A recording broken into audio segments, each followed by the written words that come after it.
नमस्कार दोस्तों, चलिए स्टार्ट करते हैं। नेक्स्ट टॉपिक हमारा central vigilance commission. Okay, CVC की बात करते हैं। पिछले वीडियो में हम लोगों ने सीबीआई की बात किया था, तो मैंने बताया था कि के संतानम कमेटी थी, उसके थ्रू सीबीआई और सीवीसी दोनों बनाए गए थे। सेम यहाँ पे। CVC is actually the supreme body. Okay, CVC CBI के ऊपर होती है। सीबीआई जस्ट क्या कह सकते हैं, इन्वेस्टिगेशन एजेंसी। ओके, जो मेन काम रहता है क्या बोलते हैं, कंप्लेंट्स रिसीव करना और इन्वेस्टिगेशन का काम अलॉट करना, और फिर उसके बाद इस काम के रिपोर्ट्स के ऊपर क्या बोलते हैं, क्या कहते हैं उसको, एक्शंस लेना, जस्टिस प्रोवाइड करना, वो सीवीसी करता है। Okay, so it is head of the, आप कह सकते हैं, सीबीआई।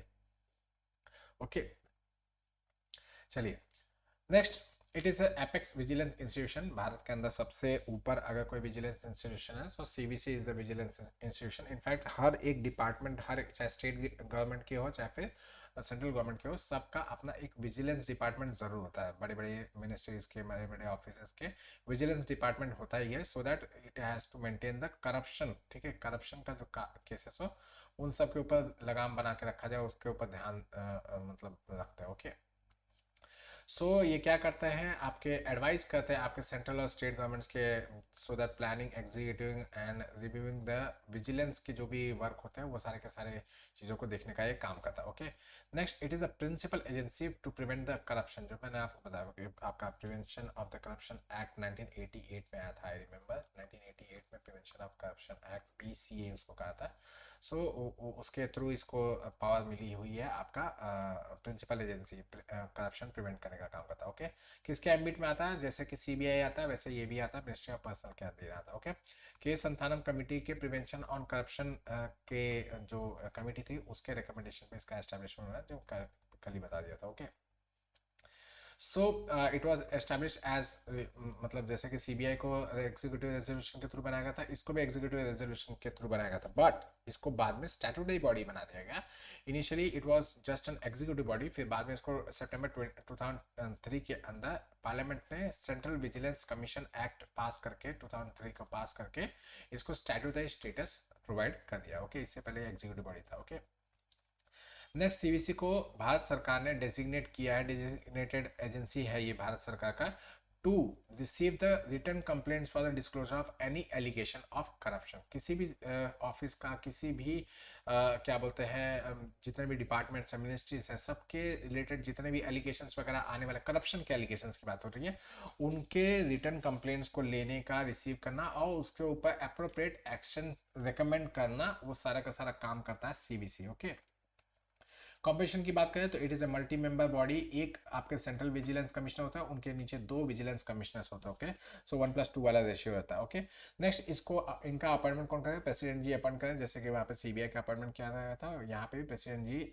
सीबीआई की तरह ही सीबीसी का भी अपॉइंटमेंट करने वाले हैं, based on the recommendation of 3 member committee, prime minister, leader of the opposition और यूनियन होम मिनिस्टर। ठीक है, यूनियन होम मिनिस्टर के साथ प्राइम मिनिस्टर और लीडर ऑफ ऑपोजिशन के कमिटी के रिकमेंडेशन पे अपॉइंटमेंट किया था। ओके, टेन्योर कितना होगा, 4 साल का होता है। ठीक है, यूनिक फीचर है इसके साथ, क्योंकि 4 साल का कार्यकाल आपको किसी और में बहुत रेयर ही देखने को मिलेगा। ओके, यहाँ पे 4 साल का कार्यकाल है, और या तो फिर आपका एज कितना, 65 ईयर्स का होना चाहिए। री अपॉइंटमेंट का कोई क्लॉज इसके अंदर जुड़ा हुआ नहीं है। ओके, नेक्स्ट, इनकी सैलरीज जो होंगी वो आपके, जैसे चेयरमैन की जो सैलरी होगी, जो सेंट्रल विजिलेंस कमिश्नर होंगे, जो मेन होंगे हेड, जो चेयरपर्सन होंगे, उनकी सैलरी जो होगी वो यूपीएससी के चेयरमैन के बराबर होगी। ठीक है, यूपीएससी के चेयरमैन के बराबर होगी, और जो उनके नीचे जो विजिलेंस कमिश्नर्स हैं उनके मेंबर ऑफ द यूपीएससी के बराबर होंगे। ओके, नेक्स्ट, कुछ भी इनके जो सर्विस के कंडीशंस होंगे उसको डिसएडवांटेजेस में नहीं किया जा सकता। मतलब एक बार अपॉइंटमेंट कर दिया गया तो उसके बाद एक बार मैंने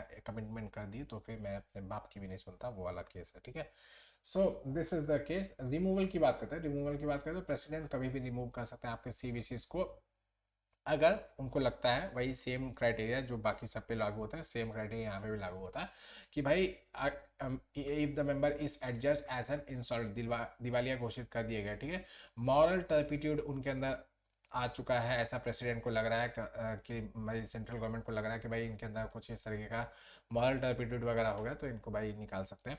ऑफिस ऑफ प्रॉफिट के मेंबर बन जाते हैं तो फिर भाई वो उस केस में भी गए।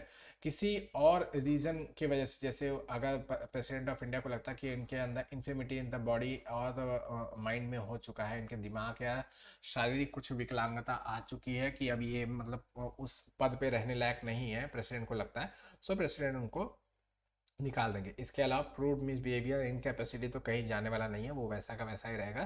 प्रूव्ड मिसबिहेवियर और इनकैपेसिटी के बेसिस पे भी इनको निकाला जा सकता है। बस इसके केस में क्या किया जाता है, सुप्रीम कोर्ट के द्वारा एक कमेटी बनाई जाएगी, उस कमेटी के द्वारा एक क्या बोलते हैं इंक्वायरी की जाएगी, उस इंक्वायरी के द्वारा जो मेंशन किया जाएगा उसको प्रेसिडेंट ऑफ इंडिया मानते हैं। ओके, नेक्स्ट फंक्शंस की बात करें, थोड़ा फास्ट इसलिए जा रहा हूँ क्योंकि ऑलरेडी सारी चीज़ें डिस्कस हो चुकी है, इसके लिए मतलब बेवजह का इसको 30 मिनट का वीडियो बना के कोई मतलब नहीं है ना, जब 10 मिनट में कंप्लीट हो जाएगा तो 10 मिनट में कंप्लीट कर देते हैं, छोटा सा फटाक से कंप्लीट कर देंगे। ओके, फंक्शंस की बात करें तो पीसीए, हाँ देखिए 1988, मेरी याददाश्त गजब है एकदम, क्या दिमाग पाया, मजा आ गया। सो 1988 में प्रिवेंशन ऑफ करप्शन एक्ट पास किया गया था, और उसके थ्रू इसको क्या बोलते हैं इन्वेस्टिगेशन, इंक्वायरी, सबसे रिलेटेड मतलब करप्शन के रिलेटेड जितने भी केसेस वगैरह होंगे उसके ऊपर इंक्वायरी इन्वेस्टिगेशन करने का ये काम करता है कि कोई भी गवर्नमेंट सर्वेंट हो, सेंट्रल गवर्नमेंट का कोई भी सर्वेंट हो, उसके ऊपर ये केसेस वगैरह कर सकता है। ओके, आगे मैं लिस्ट बता दूंगा कौन कौन से लोग इसके अंदर आते हैं। ओके, नेक्स्ट किसी वो मैंने आपको बता दिया कि भाई किसी भी official allege committed in the corruption का कोई भी केसेस के ऊपर चार्जेस वगैरह होगा तो कर सकता है। Okay, next all India services के जितने भी मेंबर्स है, यूनियन और स्टेट ग्रुप ए के ऑफिसर्स वगैरह, उन सब के ऊपर भी मतलब सेम क्या बोलते हैं ये अपना विजिलेंस वगैरह रख सकता है, करप्शन के केसेस वगैरह कर सकता है। आगे मैं आप लोगों को बता ही दूंगा, उसमें ये छोटा मोटा लिस्ट देखने की जरूरत है, अच्छा लिस्ट दूंगा आप लोग अच्छे तरीके से। ओके, सो ये बाकी ये सब कितने भी ऑफिसर्स जिसको इसको सेंट्रल गवर्नमेंट बोलते हैं उन सब के ऊपर ये विजिलेंस कर सकता है। Okay, next superintendence over the functioning of Delhi special police establishment. देखिए याद रखिएगा, जहां जहां ये देखने को मिल रहा है दिल्ली स्पेशल पुलिस एस्टैब्लिशमेंट, इसका मतलब सीबीआई होता है। ओके, सीबीआई होता है। देखिए सीबीआई के बनाया गया था आपके दिल्ली पुलिस एस्टैब्लिशमेंट एक्ट के तहत, मैंने आप लोगों को बताया था, उसके थ्रू इसको बनाया गया था। ठीक है, तो इसका जो सुपरवाइजरी अथॉरिटी कौन है, सीवीसी है। सीवीसी इनके ऊपर कंट्रोल लगता है, सीबीआई के ऊपर कंट्रोल लगता है, सीवीसी ही मेन काम करता है। वो तो वही लाइन यहाँ पे लिखी हुई है, it exercises superintendence over the functioning of Delhi special police establishment. ठीक है, and over the vigilance administration of the ministries of the central government and its authorities. ठीक है, मतलब वही सेम जो ऊपर लिखा था कि मिनिस्ट्रीज वगैरह के अंदर भी कोई भी मतलब विजिलेंस वगैरह का काम ये करता है। Okay, next same give direction to special establishment, special police establishment को ये डायरेक्शंस वगैरह देगा, उसको रिस्पॉन्सिबिलिटी मतलब इसका जो दिल्ली स्पेशल पुलिस एस्टेब्लिशमेंट के थ्रू जो जो रिस्पॉन्सिबिलिटीज को दिए गए वो सारे के सारे काम ये करता है। ठीक है, हेड ऑफ द सीबीआई आप ऐसे कह सकते हैं, मतलब ऐसे कैसे parent organisation of the CBI type कुछ है। Okay, next it reviews the progress of investigation conducted by DSP act. ठीक है, मतलब एक तरीके से सीबीआई के द्वारा जो भी काम वगैरह किए जा रहे हैं उसका भी रिव्यू वगैरह करने का काम ये करता है कि सीबीआई ठीक से काम कर रही है कि नहीं कर रही है, क्या गलत काम कर रही है, सही काम क्या कर रही है, वो सबके ऊपर ही काम करता है। ओके, नेक्स्ट अगर कोई एप्लीकेशन इसके पास पेंडिंग रह जाती है या फिर कहीं और कॉम्पिटेंट अथॉरिटी के पास पेंडिंग रह जाती है, मतलब किसी के मतलब सपोज कीजिए कोई एक डिपार्टमेंट है उसके अंदर किसी को लगा कि हाँ भाई कुछ करप्शन के केसेस आया, तो किसी ने उसके ऊपर कंप्लेन कर दिया, उस डिपार्टमेंट ने वो काम नहीं किया या उसके ऊपर कोई केसेस मतलब इस केस को आगे बढ़ाया नहीं, इसका ये जो कंप्लेंट है उसके ऊपर रजिस्ट्रेशन वगैरह नहीं किया गया, और सीबीसी को पता चलता है कि भाई इसके ऊपर काम किया जा रहा है नहीं कराया जा रहा है, तो रेगुलर बेसिस पे इसका प्रोग्रेस देखता रहेगा कि भाई पूछते रहेगा कि क्या किया, इसने कंप्लेंट दिया था, कुछ समझ में आ रहा है, पढ़ने वढ़ने में समझ में आ रहा है कि नहीं समझ में आ रहा है, वो उसको देखता रहेगा और उससे काम करवा के लेगा। ओके, सेंट्रल गवर्नमेंट को एडवाइस देता है या फिर इसके किसी भी अथॉरिटीज को एडवाइस देता है, अगर जिस भी काम का मतलब एडवाइस मांगा जाता है इससे, तो मोस्टली इससे करप्शन से रिलेटेड ही एडवाइस मांगे जाते हैं कि भाई करप्शन को कैसे कम किए जाए, हमारे यहाँ पे विजिलेंस कैसे बढ़ाया जाए, ये सब चीज़ें से रिलेटेड इससे एडवाइस वगैरह मांगे जाते हैं जो कि ये देता है। ओके, नेक्स्ट ये बहुत अच्छा इंपॉर्टेंट क्लॉज है, इसको ध्यान से सुनिएगा कि to undertake a cause of inquiry into the complaints received under the public interest disclosure and protection of information informers resolution. देखिए क्या है ना कि हमारे यहाँ पे आप सपोज कीजिए कि एक व्यक्ति है जो जिसको पता चला कि किसी डिपार्टमेंट के अंदर कोई करप्शन हो रहा है, ठीक है, उसने उसकी जांच के लिए उसने उसके खिलाफ केस कर दिया। ओके, अब सीधी सी बात है, वो department most of the time ऐसा होगा कि डिपार्टमेंट में सब एक दूसरे को शील्ड करने की कोशिश करेंगे, ठीक है, लोअर स्टाफ है तो उसको अपर स्टाफ बचाने की कोशिश करेगा, क्योंकि भाई सब ने पैसे वैसे खाए हुए होते हैं। ओके, अब इन केस ऐसा कोई ऐसा व्यक्ति आ जाता है तो अंदरूनी इन्फॉर्मर बन जाता है, कोई अंदर का कोई स्टाफ मेंबर रहता है जिसको पता चलता है कि हाँ भाई ये तो मतलब ये अल्टीमेट अपॉर्चुनिटी है कि मैं इसको क्या बोलते हैं रिवील कर दूं, लोगों को बता दूं, सबको बता दूं कि भाई इस तरीके के करप्शन के केसेस वगैरह या करप्शन यहाँ पे हो रहा है, ठीक है। तो अगर वो इन्फॉर्मर बन जाता है, ठीक है, वो इन्फॉर्मर बन जाता है, ये जिसको कहते हैं ना विसल ब्लोइंग का था, ठीक है, विसल ब्लोअर बन जाता है, तो अब तो इसकी तो जिंदगी बर्बाद हो जाएगी। क्यों? क्योंकि भाई डिपार्टमेंट इसको निकाल देगा, तुरंत इसके ऊपर इंक्वायरी बैठ जाएगी, करप्शन के चार्जेस इसी के ऊपर ठोक दिए जाएंगे, ठीक है। सो इन दैट केस अगर क्या बोलते हैं इसका प्रोटेक्शन वगैरह करना है तो कैसे किया जाएगा, वो आपका interest disclosure, public interest disclosure and protection of the informers का एक रेजोल्यूशन है, उसके थ्रू किया जाता है। और उसके ऊपर अगर कोई कंप्लेन आ जाती है कि भाई इसको हरास किया जा रहा है, उसको मेंटल टॉर्चर किया जा रहा है, या फिर इसके आसपास कोई बेवजह इसके ऊपर एलिगेशन वगैरह लगाया जा रहा है, तो इन दैट केस भी जो केसेस वगैरह होंगे वो सीवीसी देखता है। होप करता हूँ आप लोग समझ आया, ये थोड़ा सा ट्रिकी टाइप का था, लेकिन आप लोग को समझना होगा कि जो इन्फॉर्मर्स होते हैं, जो विसल ब्लोअर्स होते हैं, उनकी जो सेफ्टी का काम देखता है वो भी सीबीएसई निकल रहा है, सीवीसी ही निकल करता है। ओके, सो नेक्स्ट, बाकी सेंट्रल गवर्नमेंट कंसल्ट करती है आपके सीवीसी ऑल रूल्स मेकिंग, अगर उसको किसी भी केस मतलब किसी भी डिपार्टमेंट के लिए, किसी भी मिनिस्ट्री के लिए, किसी भी अथॉरिटी के लिए अगर उसको रूल्स बनाने हैं नए विजिलेंस से रिलेटेड या करप्शन को एंटी करप्शन के रिलेटेड, हाँ करप्शन से रिलेटेड नहीं, करप्शन से रिलेटेड नहीं, एंटी करप्शन से रिलेटेड अगर रूल्स वगैरह बनाने हैं तो कौन सजेशन देगा, वो आपका सीवीसी सजेशन देता है। ओके, नेक्स्ट, सीबीसी का जुरिस्डिक्शन जो मैंने आपको बताया, लिस्ट बता देता हूँ। तो यूनियन गवर्नमेंट के ऑफिसर कौन, ग्रुप ए के ऑफिसर या ऑल इंडिया सर्विसेज के ऑफिसर्स वगैरह जितने भी हैं वो सारे के सारे, पब्लिक सेक्टर ऑफिसर्स वगैरह जो रैंक इतने इतने इतने के अबाव हैं वो सारे के सारे आ जाएंगे, ठीक है। आरबीआई, नाबार्ड, सिडबी के ऑफिसर, ग्रेड ग्रेड डी के जितने भी या उससे के ऊपर के जो ऑफिसर सब के सब, पीएसयूज के group A, group B, chief executive, executive of the board, सब के सब इसके अंदर आ जाएंगे। जनरल इंश्योरेंस कंपनीज के ऑफिसर्स वगैरह जो कि मैनेजर या उससे ऊपर के पद वगैरह पे बैठे वो सब के सब आ जाएंगे। Okay, next, life insurance companies के ऑफिसर जो कि डेजिग्नेशन रखते हैं सीनियर डिविजनल मैनेजर या फिर इससे ऊपर के ऑफिसर जिनकी सैलरी इससे ज़्यादा की होती है और वो सेंट्रल गवर्नमेंट के डीए पैटर्न के अंदर आते हैं, तो उनके भी केसेस वगैरह ये देखता है। ओके, होप का तो आप लोग समझ में आ गया, ये सब चीज़ें वैसे याद करने की कोई ज़रूरत नहीं, बट यहाँ मिल गया मुझे तो मैंने इसको यहाँ पे लिस्ट कर दिया।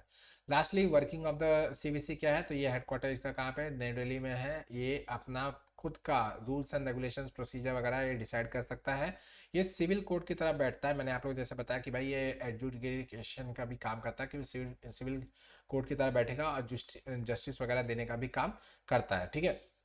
ये भारत के किसी भी सेंट्रल गवर्नमेंट के या किसी अथॉरिटी से ये मांग कर सकता है कि भाई मुझे एंटी करप्शन से रिलेटेड या फिर विजिलेंस से रिलेटेड कोई, अगर मुझे कोई केस लग रहा है तो उससे जो डॉक्यूमेंट्स चाहिए या फिर कोई प्रूफ वगैरह चाहिए या सीसीटीवी रिकॉर्ड्स वगैरह अगर चाहिए होंगे तो वो सब सब मांग कर सकता है और इसको देना भी पड़ता है, ठीक है। सॉरी,